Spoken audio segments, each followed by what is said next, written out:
Principles of sports nutrition.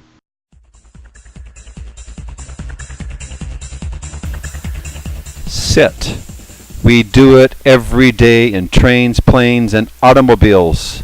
Everyone. We sit at school and we sit at work. We sit when we eat, read, watch TV, play video games, or when surfing the web. Sitting has become our national pastime.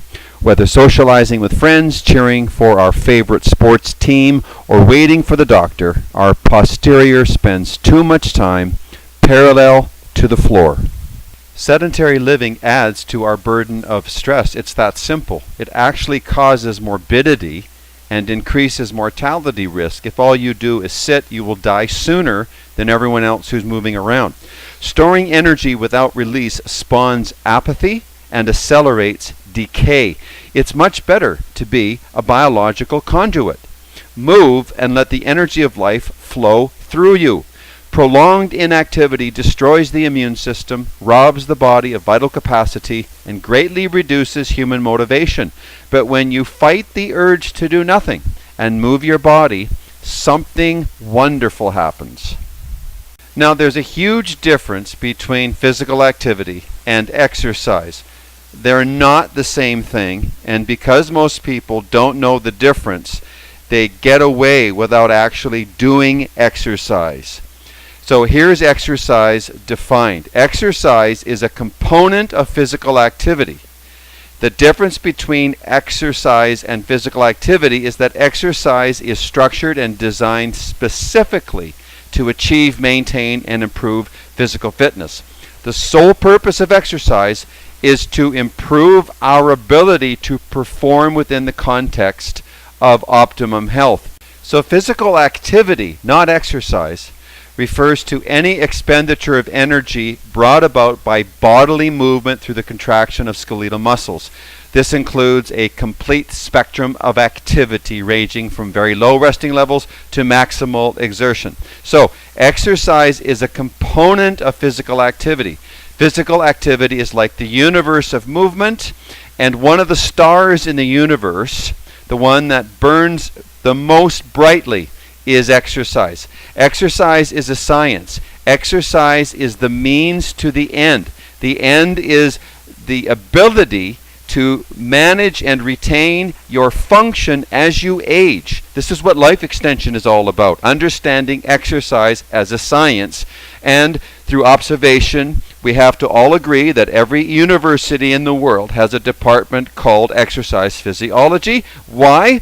Because it is essential to know and understand and validate, and because our frame, our cells, our tissues, our mind, our bodies are dependent on a healthy physical body, which, if you want to maintain that optimum health and function, exercise is essential towards that end. Let's assume that all physical activity is good. Walking, hiking, swimming, playing sports. But most of it is not exercise. Exercise is structured, it's measured, it's calculated. It's like you're a scientist in the gym or on the field. You're measuring, you're observing, you're keeping track, you're keeping score. And you don't do this when you play a game of hockey with your friends or you go for a walk or a hike up a mountain. Now, you can pull various forms of physical activity into your paradigm of exercise and then make it part of your exercise component. But when most people move, when they mow the lawn, when they walk to the grocery store, they're not calculating the number of steps they take and the pace and the time. They're just using their body within the context of what needs to be used. Exercise is something different altogether. Like when you play hockey, you don't do a full stretch like a yoga master. All sport is specific regarding the number of muscle fibers that are utilized and the way that they're recruited, and that is not equal to what can be achieved when you're training in a gym or physical fitness environment by a scientist or by a trainer.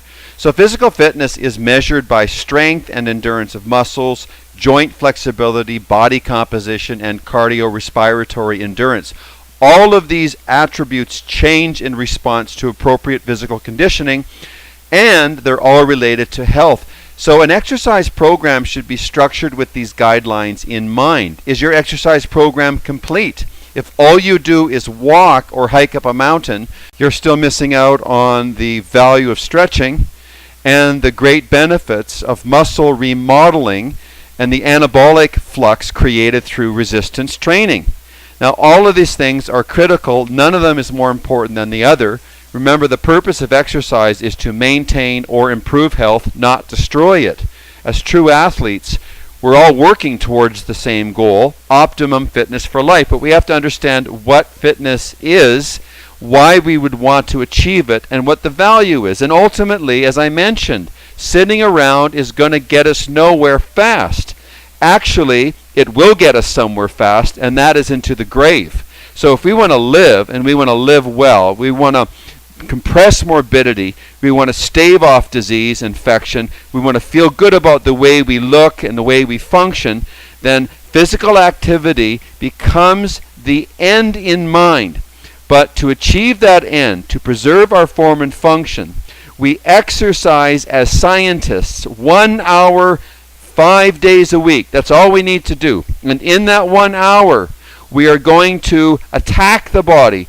We're going to be like an avenger. We're going to be like a soldier. We're going to be like someone who's almost fanatical in our attempt to achieve and optimize physical fitness. Don't go in the gym to lose weight. You don't train to lose weight. You don't think in your head about losing fat. That's all nutrition.